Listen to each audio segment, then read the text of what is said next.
The afternoon of February 24, 1944, over Gotha, Germany, Leutnant Richard Franz stood beside his Focke-Wulf 190 at Achmer airfield, watching the contrails stitch white lines across the winter sky.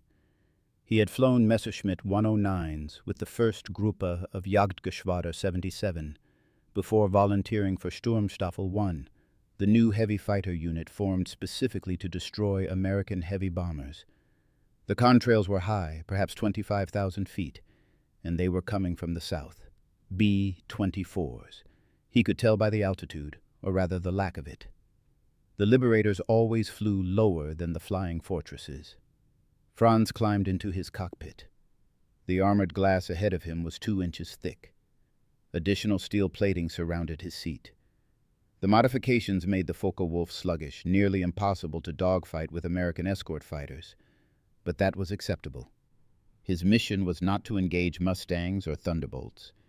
His mission was to get close enough to the bombers to use the 30mm cannon mounted in his wings. Close enough that he could not miss. Close enough to see the rivets on the aluminum skin. If you're enjoying this deep dive into the story, hit the subscribe button and let us know in the comments from where in the world you are watching from today. He had been told during briefings that the Liberator was easier to kill than the Fortress. The pilots who had flown against both types were adamant about this. The B-24 was faster in level flight, carried a heavier bomb load, had greater range. On paper, it was the superior bomber, but in the air, under fire, it revealed weaknesses that German pilots had learned to exploit. The Davis wing was the most obvious target. That thin, high-efficiency wing that gave the Liberator its speed and range was also its fatal vulnerability. Unlike the Flying Fortress with its thick, sturdy wing mounted low on the fuselage, the Liberator's wing was shoulder-mounted, slender, built around a single main spar. German pilots had discovered that concentrated fire into that wing could cause catastrophic structural failure. The spar would break, the wing would fold, the aircraft would tumble from the sky before the crew could bail out. Franz had seen it happen. On his third mission with Sturmstaffel 1, he had engaged a formation of Liberators bombing the aircraft factories at Leipzig. He had closed to 150 meters, well within the envelope where American defensive fire could shred his aircraft, and fired a sustained burst from his 30mm cannon into the wing root of the nearest B-24. The shells walked across the leading edge of the wing. He saw smoke, then fire. Then the wing simply folded upward at an impossible angle. The Liberator rolled inverted and entered a flat spin. He counted 2 parachutes before losing sight of it. The pilots called the B-24 the easy one. It flew lower than the Fortress, exposing itself to more concentrated flak. Its service ceiling was 28,000 feet compared to 35,000 for the B-17. That 7,000-foot difference meant Liberator formations spent their entire mission within the optimal altitude band for German anti-aircraft artillery. The shells were fused to detonate at 25,000 feet. Every Liberator formation flew directly through the killing zone. The bomber also handled poorly in formation. American pilots complained about it. The controls were heavy, particularly at high altitude.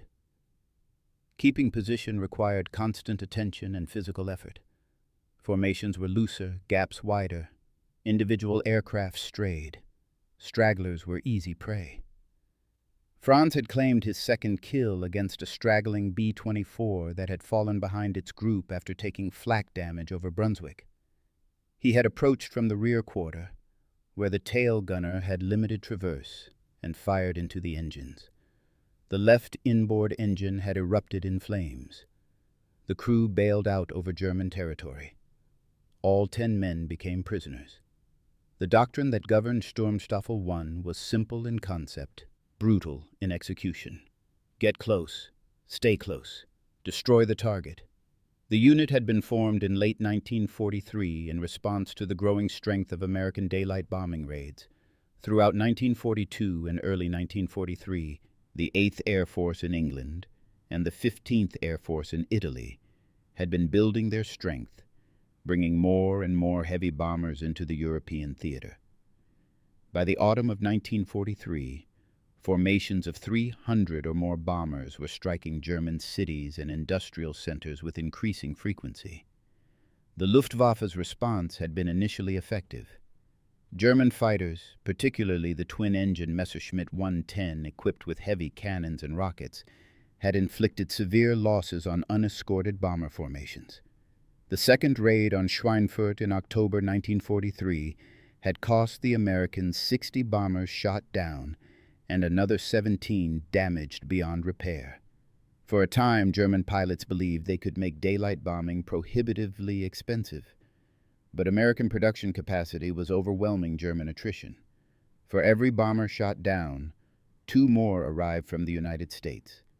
The Ford plant at Willow Run in Michigan had produced 650 B-24s per month at its peak in 1944. 650 bombers in a single month from a single factory. There were 5 major B-24 production facilities operating by early 1944. The mathematics were inexorable. Germany could not shoot down bombers faster than America could build them. What concerned Franz more than the numbers was the arrival of long-range escort fighters. Throughout most of 1943, German fighters had enjoyed periods during bomber missions when the American escorts had to turn back due to fuel limitations. Those windows, usually over central Germany, were when the Luftwaffe could attack bomber formations without interference. But by February 1944, the P-51 Mustang, equipped with external drop tanks, could escort bombers all the way to Berlin and back. The windows were closing. The B-24 represented a particular challenge for German fighter pilots because of its defensive armament layout. The early models had been vulnerable to head-on attacks with only manually operated machine guns in the nose. But by 1944, most Liberators featured a powered nose turret with twin 50-caliber machine guns. Combined with the top turret, tail turret, ball turret, and waist guns, a fully armed B-24 could direct defensive fire in nearly every direction. The American gunners were well-trained and aggressive. They did not wait to identify targets before opening fire. Any aircraft approaching a formation was engaged immediately. The volume of fire from a tight formation was extraordinary. A box of 18 B-24s could direct 180 50-caliber machine guns toward an attacking fighter. The stream of tracers was so dense it appeared solid, a curtain of red and orange that seemed impossible to penetrate. Yet penetrate it they must. The 30mm cannon mounted on Franz's Focke-Wulf was effective only at close range, ideally within 200 meters. At that distance, the explosive shells could shatter structural members, puncture fuel tanks, destroy engines. But at that distance, the bomber's defensive fire was equally lethal. Sturmstaffel pilots wore extra armor and flew heavily armored aircraft specifically because they would be absorbing enormous punishment in the seconds before they could deliver their attack. The tactical briefings emphasized the B-24's structural vulnerabilities. Target the wing. Target the tail section where the relatively delicate control surfaces could be damaged. If possible, target the bomb bay, where secondary explosions might destroy the aircraft outright. Avoid frontal attacks where the bomber's armor was thickest. Attack from the side or rear quarter, close to minimum range.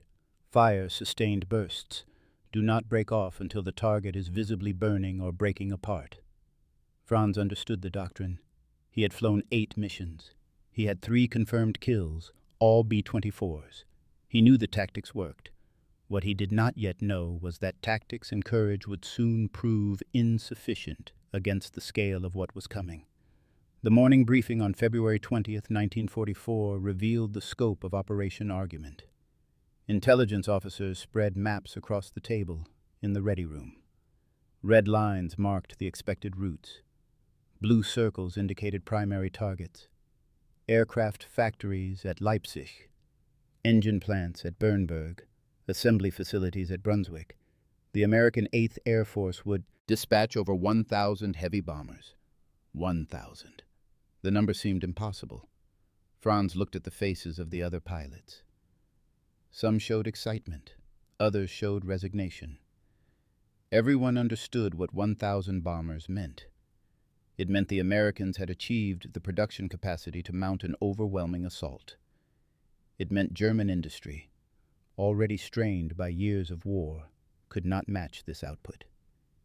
It meant the Luftwaffe would be forced into a battle of attrition it could not win. The pilots knew these facts.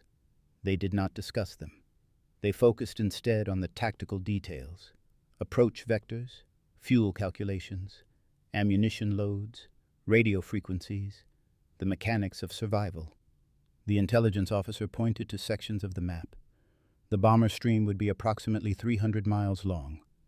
Different groups would hit different targets. Fighters would be assigned to intercept specific formations based on location and altitude. Sturmstaffel 1 would engage B-24 formations targeting the Junkers plants at Leipzig. The anticipated altitude was 24 to 26,000 feet. Weather would be partly cloudy with layers between 10 and 15,000 feet. Visibility above the clouds excellent. Temperature at altitude minus 40 degrees Celsius. Franz made notes. 24,000 feet was ideal for engaging liberators. Low enough that flak would be effective. Low enough that the bombers would be struggling with the thin air and heavy control forces. High enough that any bomber damaged in the attack would have difficulty maintaining formation. A straggler at 24,000 feet could not glide to neutral territory. It would fall into the flak belt, into the range of fighters waiting below. The briefing officer described the expected escort strength. P-47s would provide initial cover over the coast. P-38s would escort the middle sections. P-51s would accompany the bombers deepest into Germany. The escorts would be numerous. German fighters would face opposition from takeoff to landing. Survival would depend on discipline, on maintaining formation integrity, on executing attacks quickly and breaking away before the escorts could respond. A pilot raised his hand.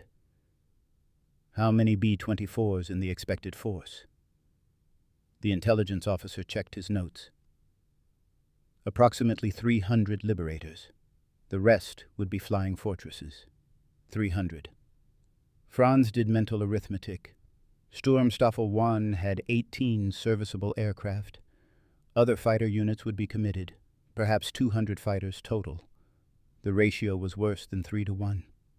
And that calculation did not include the escorts.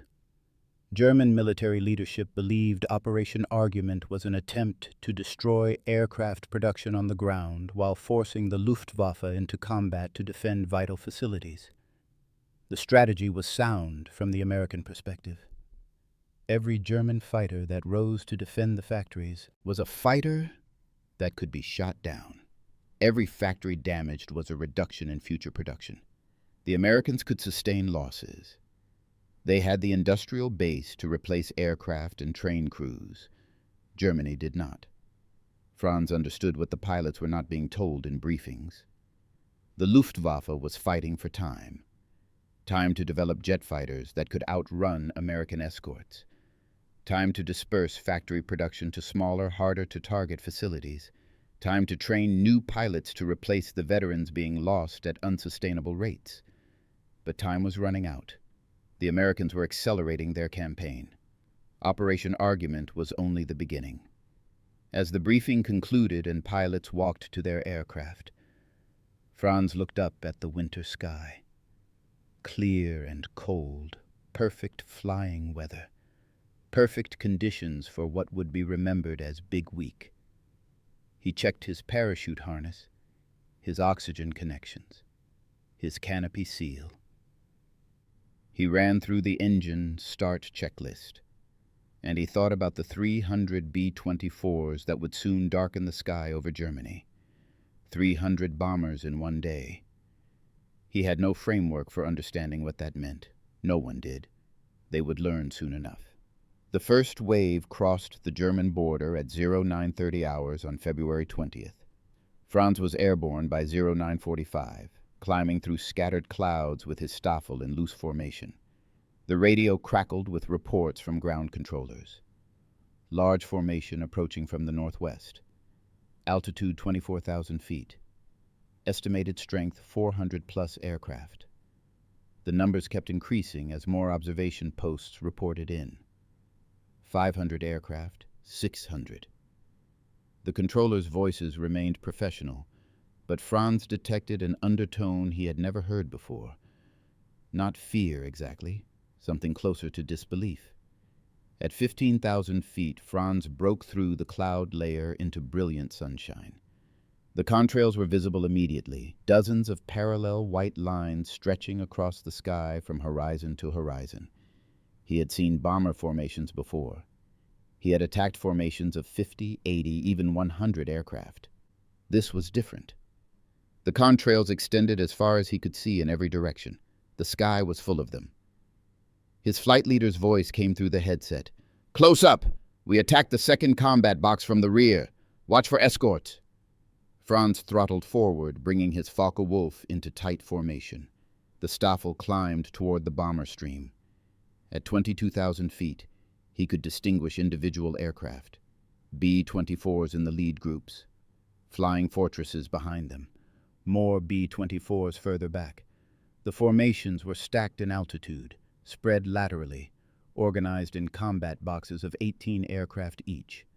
Franz tried to count the boxes and lost track after 20. The defensive fire began at 3,000 meters. White puffs appeared in the clear air, expanding into black clouds that hung motionless. The American gunners were firing ranging bursts. Franz's Staffel adjusted course, climbing above the tracer streams. At 2,000 meters, the fire intensified. The Staffel leader called the attack.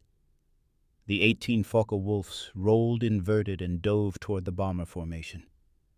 Franz selected a B-24 on the right side of the box. He could see the waist gunners tracking him through their windows. The ball turret rotated, its guns elevating to maximum angle. He pushed the stick forward, increasing his dive angle to come in below the optimal defensive fire envelope. At 800 meters, the tracers were everywhere. Red lines converged from multiple bombers. He flew through the stream. Something struck his right wing. He ignored it. At 400 meters, he centered the B-24 in his gun sight. The bomber was enormous, filling his windscreen. He could see the tail number, the nose art, the individual panels of aluminum skin. 300 meters. He pressed the firing button. The 30-millimeter cannon hammered. The recoil slowed his aircraft perceptibly. He walked his fire across the bomber's left wing, starting at the inboard engine and working outward toward the wing root. Pieces flew off the wing. The engine cowling disintegrated. Smoke poured from the nacelle. But the wing did not fold. The bomber did not break apart. The B-24 held formation, maintaining altitude despite visible damage. Franz held the trigger down. His ammunition counter spun rapidly downward. 200 meters, 150. The range was nearly suicidal. He could see the pilot in the cockpit, hunched over the controls. He could see the engineer in the top turret firing directly at him. His ammunition ran out. He broke left, diving away from the formation. As he passed beneath the bomber stream, he looked up. The B-24s were still there, all of them. The box he had attacked showed damage on several aircraft, but no kills. No aircraft falling away, no parachutes. He had fired his entire ammunition load into one bomber, and it was still flying. Behind him, the contrails stretched to the horizon. Hundreds of bombers, thousands of tons of bombs, all heading toward German factories, German cities, all flying through German airspace with impunity. Franz's fuel gauge showed half tanks. He had enough to make one more pass or to return to base. He chose to return. Other Staffels would have to continue the fight. He was out of ammunition and nearly out of fuel. He dove for the cloud layer, watching for American escorts. The interrogation reports from February 20th painted a picture that Luftwaffe intelligence struggled to accept. German pilots claimed between 60 and 80 American bombers destroyed. Actual American losses were 21. The discrepancy was enormous. Combat claims were always inflated, multiple pilots attacking the same bomber and each claiming credit. But the gap between claims and reality revealed something more troubling. German pilots were expending all their ammunition, pressing attacks to point-blank range, and the bombers were surviving. Franz landed at Achmer with battle damage to his right wing and tail section. The armorer counted 73 holes. Most were from .50 caliber rounds that had punched clean through the aluminum skin. None had struck critical components. The aircraft was flyable after patching, but the margin between survival and death had been measured in centimeters. The mission briefing that evening was subdued. The pilots who had flown that day sat in silence as the intelligence officer presented the damage assessments. American reconnaissance photographs showed moderate damage to several factories at Leipzig. Production would be disrupted but not stopped. Estimates suggested German aircraft output would decline by perhaps 10% for the following month. Then the dispersed assembly facilities would come online and production would resume. The pilots had lost 4 aircraft. One had collided with a B-17 after the pilot's canopy was shattered by defensive fire, and he became disoriented. 2 had been shot down by American escorts. One had made an emergency landing with engine failure and ground looped on the soft field. The pilot survived, but the aircraft was destroyed. 4 losses against 21 American bombers claimed destroyed. If the actual American losses were 21, the exchange ratio was nearly 1-to-1. If the actual losses were lower, the ratio was worse. Franz raised his hand. How many bombers had attacked that day? The intelligence officer consulted his notes. 8th Air Force dispatched 1,003 bombers. Of those, approximately 940 reached their primary targets. Franz did the arithmetic. 21 losses out of 940 effective sorties was a loss rate of 2.2%, sustainable indefinitely. The Americans could lose 2% per mission and still increase their overall strength faster than the Luftwaffe could destroy them. A more experienced pilot spoke up. "What about tomorrow?" The intelligence officer's expression confirmed what everyone suspected. The Americans would attack again tomorrow. Different targets, similar strength. Weather permitting, they would attack every day for the foreseeable future.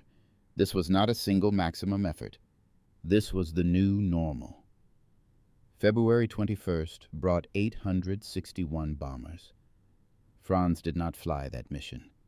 His aircraft was still being repaired. He watched from the ground as the contrails crossed overhead. The formations were even larger than the previous day. February 22nd brought 799 bombers attacking Messerschmitt factories at Regensburg and other targets.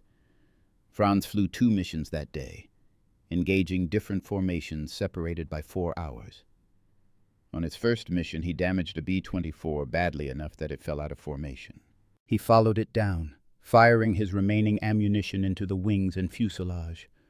The bomber entered a slow, descending turn. He saw parachutes deploy. 8 men bailed out successfully. 2 did not. On his second mission, he attacked a formation heading toward Stuttgart. Before he could close to firing range, P-51s dove through his staffel from above. The German formation scattered. Franz found himself alone, pursued by 2 Mustangs. He dove for the clouds, using his Focke-Wulf's superior roll rate to evade their fire. He reached the cloud deck with both Mustangs still pursuing.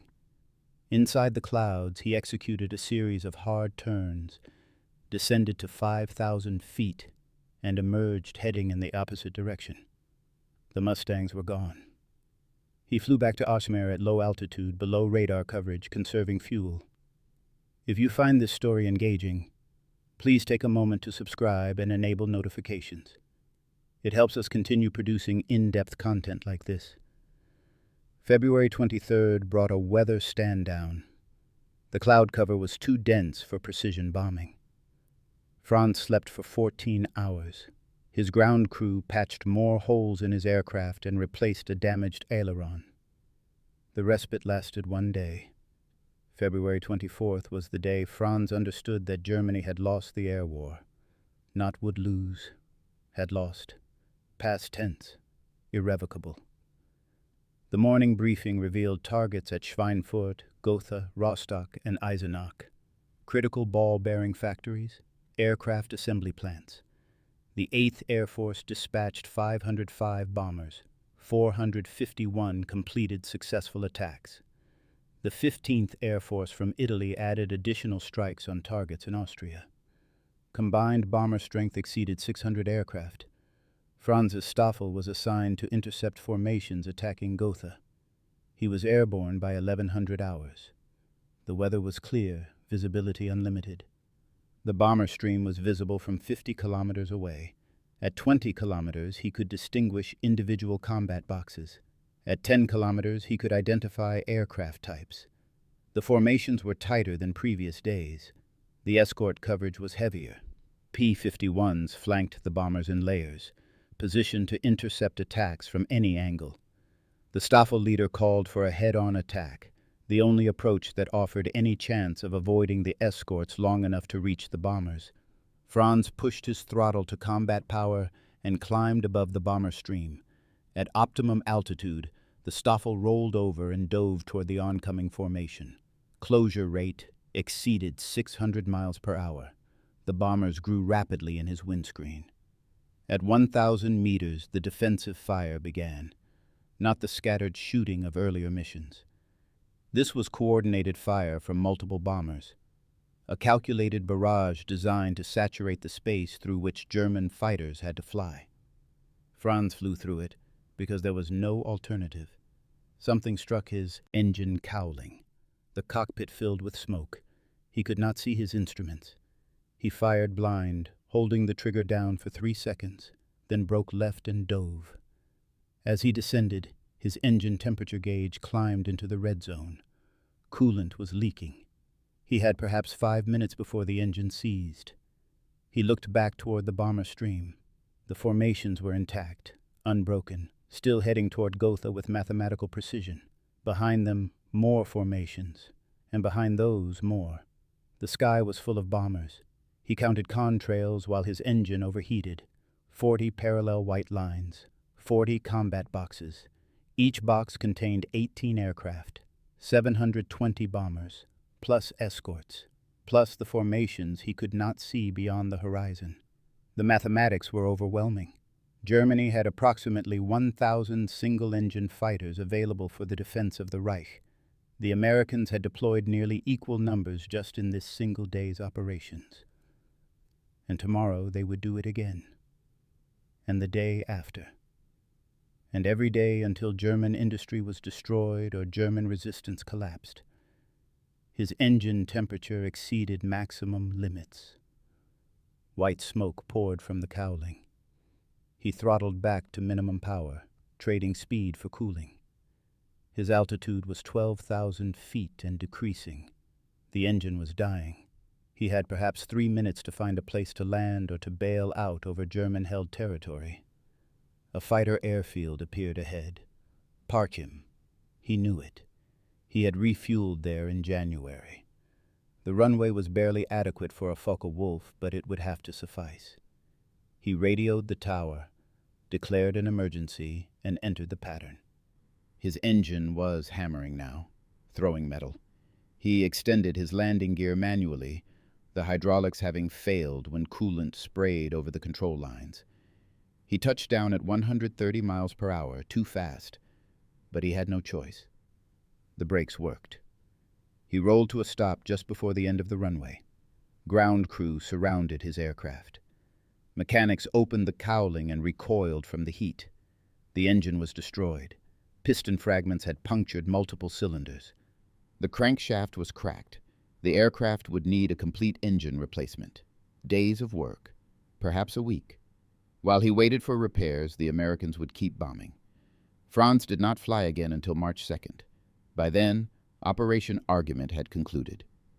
Big Week, as the Americans called it, had run from February 20th through February 25th. The statistics were compiled, analyzed, and distributed through Luftwaffe command. The numbers told a story that required no interpretation. The United States Army Air Forces had flown nearly 4,000 heavy bomber sorties during those 6 days. They had dropped more than 10,000 tons of bombs on German aircraft factories, ball-bearing plants, and engine assembly facilities. The 8th Air Force alone had dropped more explosives in 1 week than during its entire first year of operations.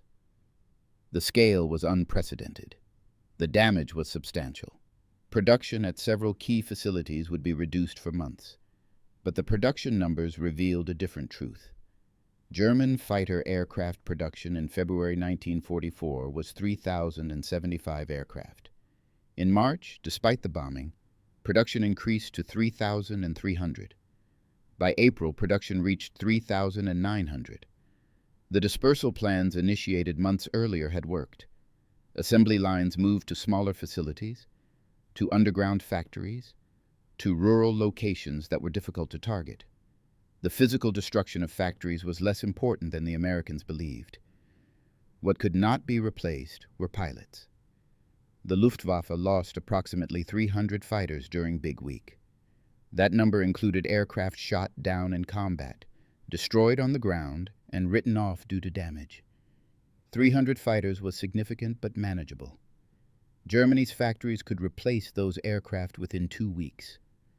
The pilots killed or seriously wounded during those missions could not be replaced. Franz learned that 5 pilots from Sturmstaffel 1 had been killed during Big Week.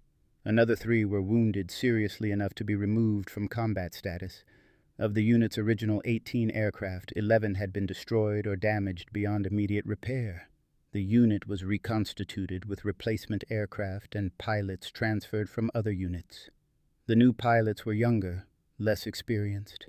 Their training had been shortened due to fuel shortages.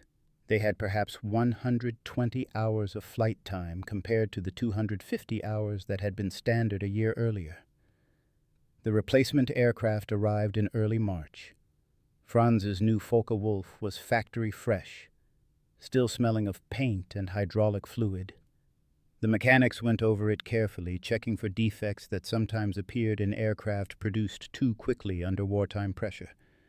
They found loose rivets in the tail section and a fuel line that had been improperly secured. The corrections took 2 days. Quality control was slipping. That was another consequence of the bombing campaign. Even when production numbers remained stable, the aircraft coming from the factories showed signs of hasty assembly. The tactical briefings in March emphasized new defensive measures. German fighters would be concentrated into larger formations to overwhelm American escort coverage through numerical superiority at specific points. Single-engine fighters would attack in waves, each wave consisting of 50 or more aircraft. Twin-engine fighters were being withdrawn from daylight operations entirely after suffering unsustainable losses to American escorts. Franz flew his first mission with the reconstituted Sturmstaffel on March 6th. The target was Berlin. The Americans had begun attacking the capital with increasing frequency, demonstrating that no location in Germany was beyond their reach. The mission was a disaster. Of 40 German fighters assembled for the attack, 8 were shot down by P-51s before they could reach the bomber stream. The survivors engaged a formation of B-17 flying fortresses and claimed 12 destroyed. Actual American losses were 4. Franz attacked a fortress from the rear quarter and watched his cannon shells explode harmlessly against the bomber's thick armor. He made a second pass from above, targeting the wing. This time he saw damage, pieces flying off the wing's surface. But the bomber maintained formation. It did not fall. He broke off the attack as a P-51 positioned on his tail. He dove away, using clouds for cover, and returned to base with half his fuel remaining.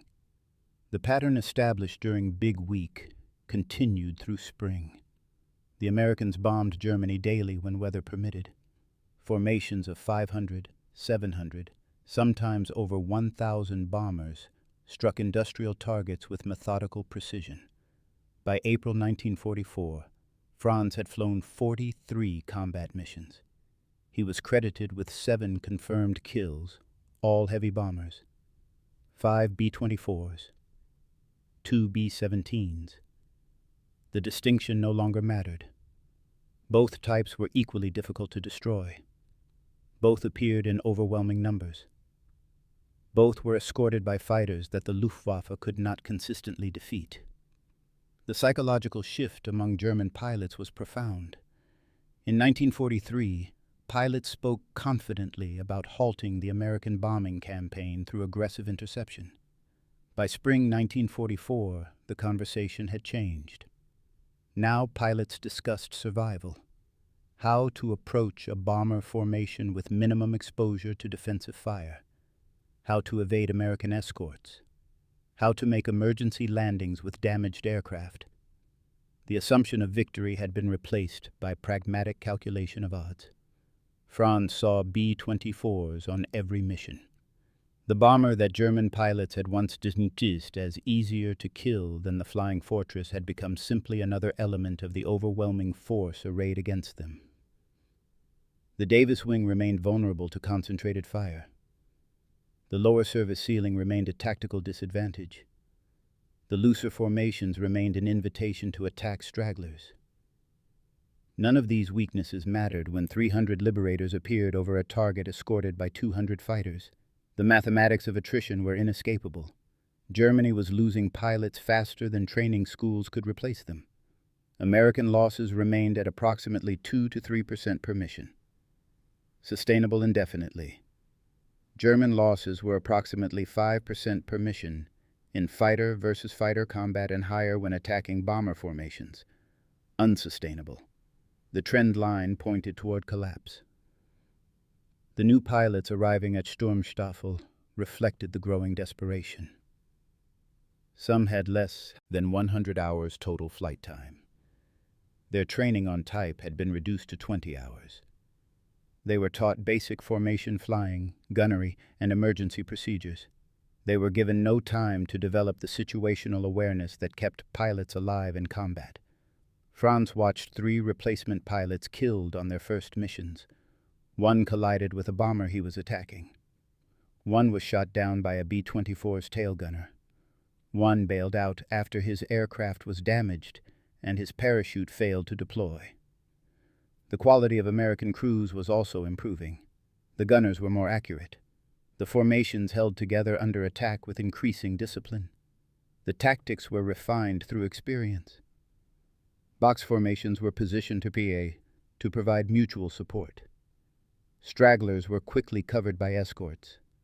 Damaged bombers that fell out of formation were protected by dedicated escort flights assigned specifically to shepherd cripples back to England.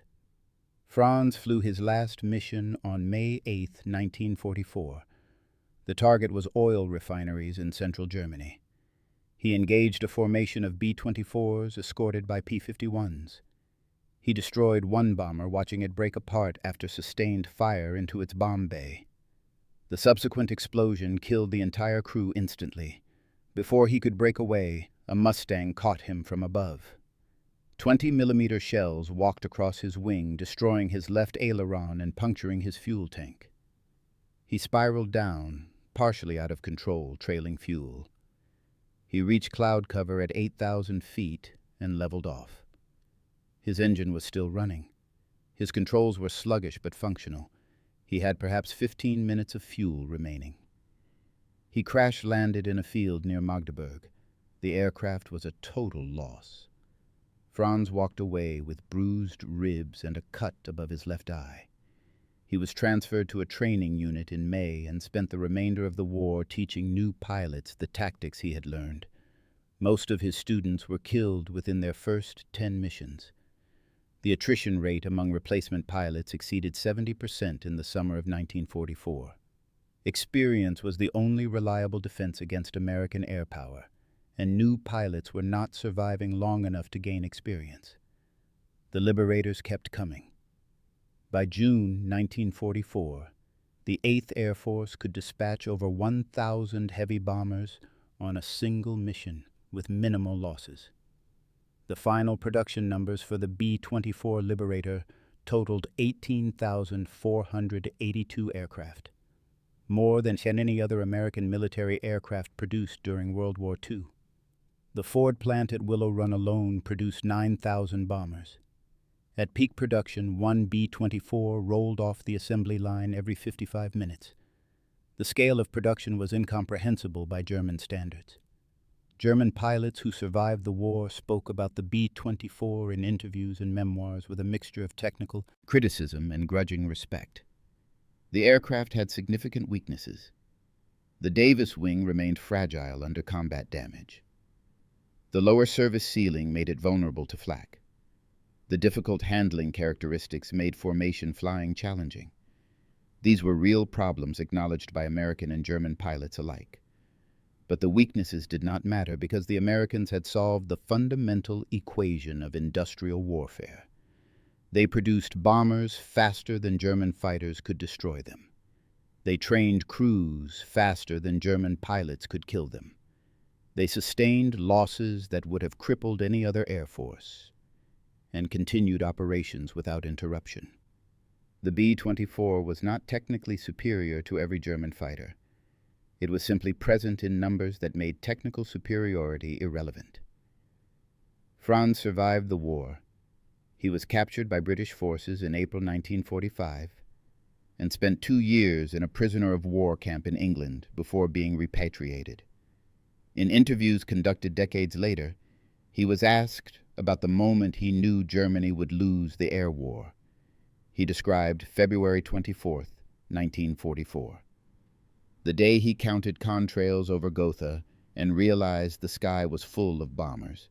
The day his engine failed after attacking a formation and he crash-landed at Parchim. The day he understood that courage and skill were insufficient against industrial capacity. The story of the B-24 in Europe is not primarily about the aircraft's technical characteristics. It is about production. It is about the collision between German tactical excellence and American industrial might. German pilots were well-trained, experienced, and equipped with capable aircraft. They developed effective tactics for attacking heavy bombers. They achieved local superiority in specific engagements. None of it mattered because the Americans simply built more bombers than Germany could destroy. The psychological impact on German pilots was profound and lasting. They had been told their fighters were superior. They had been promised new weapons that would turn the tide. Jet fighters, rocket interceptors, advanced radar systems. Some of these weapons appeared in small numbers late in the war. None appeared in quantities sufficient to affect the outcome. By 1945, the Luftwaffe had been reduced to a skeletal force, hoarding fuel for desperate last stands. The B-24 formations that Franz had attacked in February 1944 were harbingers of what was coming. By D-Day in June, the Allies had achieved complete air superiority over France. German fighters that appeared over the invasion beaches were overwhelmed immediately. The feared panzer divisions that might have counterattacked the landing zones were bombed repeatedly by aircraft that operated without opposition. The final irony was that German industry had produced excellent designs. The Focke-Wulf 190 was a capable fighter. Messerschmitt 262 jet was revolutionary. But excellent designs without sufficient numbers are museum pieces, not war winners. The Americans understood this fundamental truth. The B-24 Liberator was not the best bomber of World War II by any technical measure. But it was good enough, and it existed in overwhelming numbers, and that combination proved decisive. When Leutnant Richard Franz looked up at the contrails over Gotha in February 1944, when he counted the combat boxes and tried to calculate the odds, he was witnessing the future of warfare. Industrial capacity, mass production, sustainable attrition. The sky darkened with B-24s not because each individual bomber was unstoppable, but because together they represented a force that no amount of tactical skill could defeat. That was the lesson of Big Week. That was the cost of truth. Thank you for watching. For more detailed historical breakdowns, check out the other videos on your screen now, and don't forget to subscribe.